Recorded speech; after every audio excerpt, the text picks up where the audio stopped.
भाई लोगों, एक बात बताओ, एक कंपनी के शेयर एक दिन में कितना बढ़ सकते हैं? 1,000 करोड़, 10,000 करोड़, 50,000 करोड़, 1 लाख करोड़। और कितना बढ़ेंगे? एक कंपनी है एनवीडिया करके, नाम आपने सुना ही होगा। अभी रिसेंटली दिनों में धरती का सबसे महत्वपूर्ण स्टॉक, और वो बढ़ा कितना? एक दिन में कितना बढ़ा? 22,50,000 करोड़। 22,50,000 करोड़ कितना होता है मैं बताता हूँ। रिलायंस की 3 पीढ़ियां लग गई, धीरू भाई अंबानी जी, मुकेश अंबानी जी, और उसकी तीसरी पीढ़ी भी आ गई है, बोर्ड संभाल रही है। रिलायंस इंडस्ट्री, इनका मार्केट है 20 लाख करोड़, और वो एक ही दिन में बढ़ गई 22 लाख करोड़। कितना बढ़ी? इस बात को ऐसे समझो, इसका गेन है न्यूजीलैंड की जीडीपी, इराक की जीडीपी, इससे भी ज्यादा एकदम में बढ़ गई है। एक देश की जीडीपी, एक दिन का गेन। समझ रहे हो बाबू भैया? इसी ग्रोथ के साथ एनवीडिया $2 ट्रिलियन की कंपनी बन गई है। 2 ट्रिलियन की ऊपर वैल्यूएशन की कंपनी है। पूरे विश्व में सिर्फ 4 कंपनियां हैं और 2 ट्रिलियन पे ये आ गई है पिछले 1 साल के अंदर। मतलब कि 1 ट्रिलियन आने में इसको समय लगा था, 1 ट्रिलियन से 2 ट्रिलियन आने में मात्र 12 महीने के अंदर अंदर आ गई। भारत की इकोनॉमी को 1 ट्रिलियन से 2 ट्रिलियन आने में 8 साल लगे थे, और ये 1 ट्रिलियन से 2 ट्रिलियन आने में 12 महीने के अंदर आ गई है। ये पावर है एनवीडिया की। ये जो गेन है, ऐसा नहीं है कि ऐसा गेन आज से पहले हुआ ही नहीं, इतिहास का सबसे बड़ा गेन है।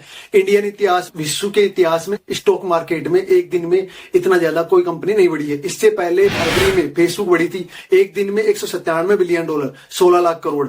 टीसीएस से ज्यादा एक दिन में फेसबुक बढ़ी थी। और आपके दिमाग में सवाल आ रहा होगा, सर घूम रहा होगा कि ऐसी कौन सी कंपनी है जो एक दिन के गेम में रिलायंस को पीछे कर गई है? एनवीडिया करती क्या है? अब क्या प्रोडक्ट बनाती है? ऐसा क्या हुआ पिछला 1 सालों में स्टॉक की इतनी तेजी देखी गई? आने वाला टाइम भी इसी का है। और इतनी बड़ी कंपनी कैसे हो जाती है, तो आपको जानना है तो मैं बताता हूं आपको। पहला सवाल है, आखिर एनवीडिया है कौन और करती क्या है? इस समय दुनिया में 1 ट्रिलियन यानी कि 83 लाख करोड़ से ज्यादा वैल्यूएशन वाली मात्र 8 कंपनियां हैं, और 7 अमेरिका की है और 1 सऊदी अरब की है। 7 में से एनवीडिया है, और ये बनाती है कॉम्प्लेक्स कंप्यूटिंग के लिए चिप।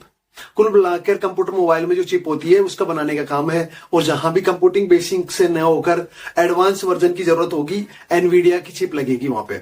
और एग्जांपल के तौर पे जैसे सुपर कंप्यूटर, एनवीडिया की चिप मांगेंगे साहब। गेमिंग खेलनी है तो प्रेशर बढ़ गया तो भाई साहब चिप लगेगी। कोई ऐसा आर्किटेक्ट, कंस्ट्रक्शन, डिजाइनिंग और कोई बड़ी चीज हो रही है, उनकी चिप लगेगी। जहां भी बहुत सारे डेटा कॉम्प्लेक्स कंप्यूटिंग करते हैं, वहां पे एनवीडिया की चिप लगेगी।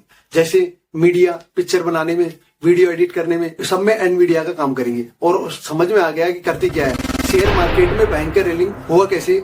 हुआ ऐसे कि अपना क्वार्टर रिजल्ट पब्लिक किया, और इस क्वार्टर में पिछले 90 दिनों में इन्होंने क्या हासिल किया, इसने बताया। इन्होंने 90 दिनों में 22 मिलियन, 1 मिलियन में 8,000 करोड़, मोटा मोटा है 1,80,00,000 रुपए मात्र 90 दिन में। और एक दिन की सेल 2,000 करोड़, और पिछले साल की तुलना में 265 ग्रोथ है इनकी।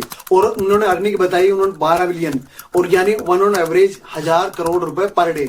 और पिछले साल की तुलना में 780% ज्यादा प्रॉफिट हो गया, 7.5 गुना, और रेवेन्यू हो गया 2.5 गुना 1 साल के अंदर। और ऊपर से ये कंपनी बोल रही है कि डिमांड इतनी ज्यादा है कि एक बार हमारे पास कैपेसिटी नहीं है, सारी मशीनें फुल चल रही हैं, उसके बाद भी कैपेसिटी और बढ़ा रहे हैं, और हमारी सेल और बढ़ने वाली है भैया। सब खरीदने लगे, सबका दिमाग खराब हो गया।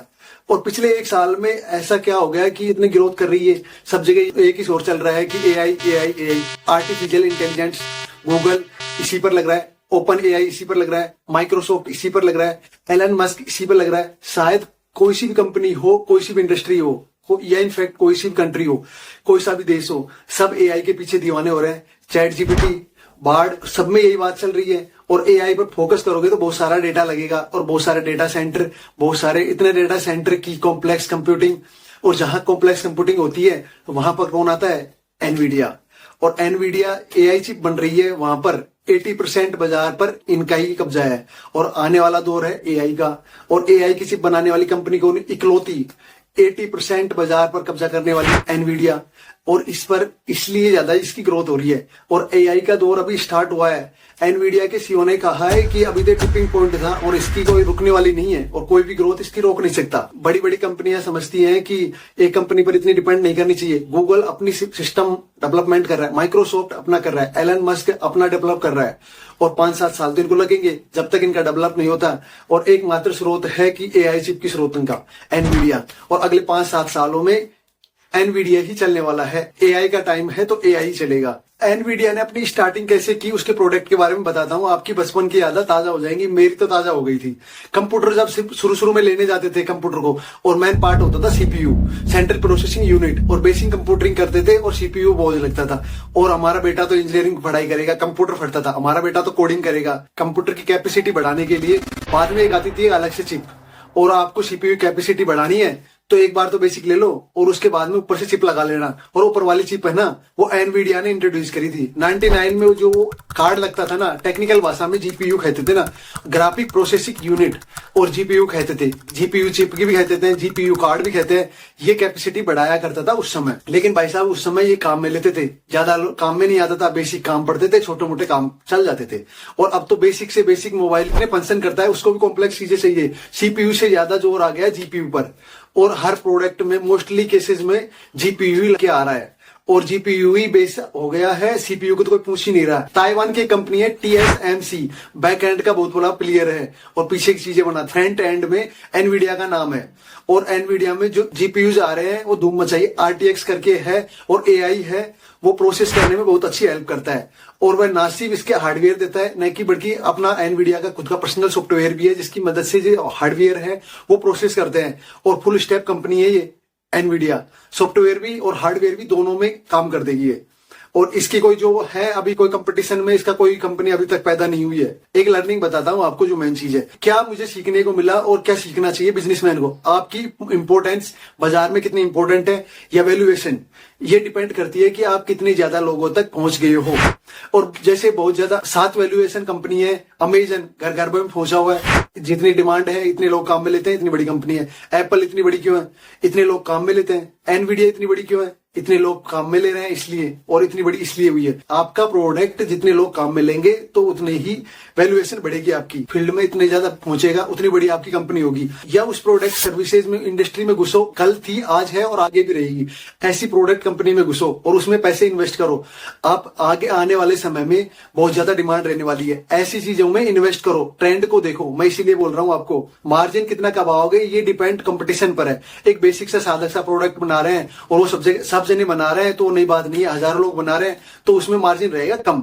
और अगर आप ऐसा प्रोडक्ट बना रहे हैं यूनिक और डिफरेंट है और ऐसा कोई बना ही नहीं पाया तो उसमें कोई आसपास नहीं है, तो आपके मार्जिन रहेंगे अलग लेवल। आप सोचो 22 मिलियन के रेवेन्यू में 12% का प्रॉफिट है, 55% से ज्यादा मार्जिन लेके बैठे हैं, और उनके कोई टक्कर का है ही नहीं। जो उनका मन की मर्जी से वो मांगेंगे पैसे वही लेंगे वो तो। और ऐसा प्रोडक्ट यूनिक नहीं है। अगर आपकी कोई प्रोडक्ट है तो उसको आप ब्रांड बनाना चाहते हो तो उसको मार्केट में पैसे लगाओ पहले। और क्योंकि ये किया एनवीडिया ने, और एनवीडिया ने पहले स्टार्टिंग लेवल में काफी दिन से है ही, बट काफी दिन के बाद में भी, क्योंकि इन्होंने अपने पैसे को इन्वेस्ट किया और इन्वेस्ट करके मार्केट में खुद की वैल्यू बनाई, और वैल्यू बनाने के बाद में अब जाके इन्होंने प्रॉफिट कमाया है। जो फरवरी महीने में इन्होंने खुद का जो रिवेन्यू बताया है उसके अंदर ही पता लग पाया है। ये है एनवीडिया की प्रॉफिट की कहानी। अगर आपको ये वीडियो अच्छी लगी है तो लाइक, शेयर और चैनल को सब्सक्राइब कर लीजिए।